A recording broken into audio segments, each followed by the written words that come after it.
दक्षिण के राज्यों में जिस प्रकार की भाषा की समस्या को लेकर के अक्सर विवाद खड़ा किया जाता था, आज इस समस्या पूरी तरह समाप्त।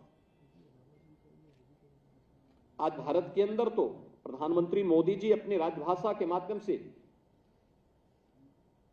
पूरे आत्मविश्वास के साथ अपनी बातों को रखते हैं, बल्कि वैश्विक मंच पर भी हिंदी में अपने भाषण के माध्यम से दुनिया को भारत की ओर सोचने और भारत के बारे में जानने की एक नई उत्सुकता उनके मन में पैदा कर देते हैं। उत्तर भारत का जो हिंदी बेल्ट कहा जाता था, ये अपनी बीमारीपन के कारण, आर्थिक विपन्नता के कारण ये बीमारू राज्यों की श्रेणी में थे। आज आपने देखा होगा कि ये सबसे उभर करके उत्तर प्रदेश बीमारू राज्य से उभर गया,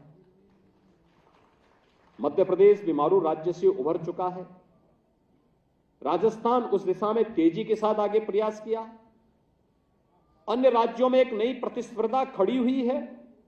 हमें भी विकास की मुख्य धारा के साथ जुड़ना है। आर्थिक संपन्नता के साथ देश की अर्थव्यवस्था को सुदृढ़ बनाने में हम भी योगदान दे पाएंगे। एक स्वस्थ प्रतिस्पर्धा के दौर को 2014 के बाद प्रत्येक नागरिक ने देखा।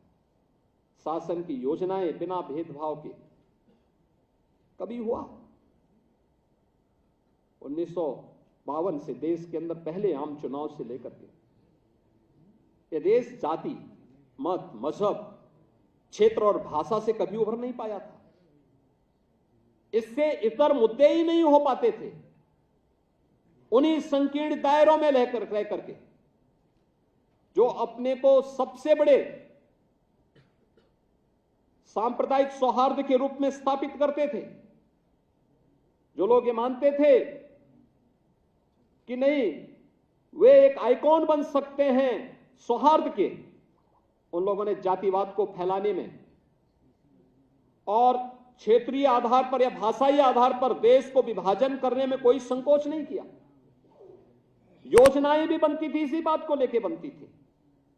लेकिन याद करिए, जब प्रधानमंत्री पद की शपथ ली, पहला अभिभाषण मोदी जी ने दिया था, उन्होंने एक बात कही थी।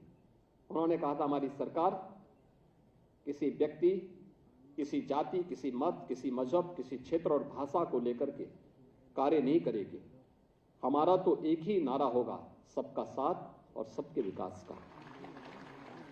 अरे सबका साथ और सबका विकास का केवल नारा ही नहीं है, एक हकीकत भी है। योजनाओं का लाभ बिना भेदभाव के सभी लोगों को प्राप्त हुआ।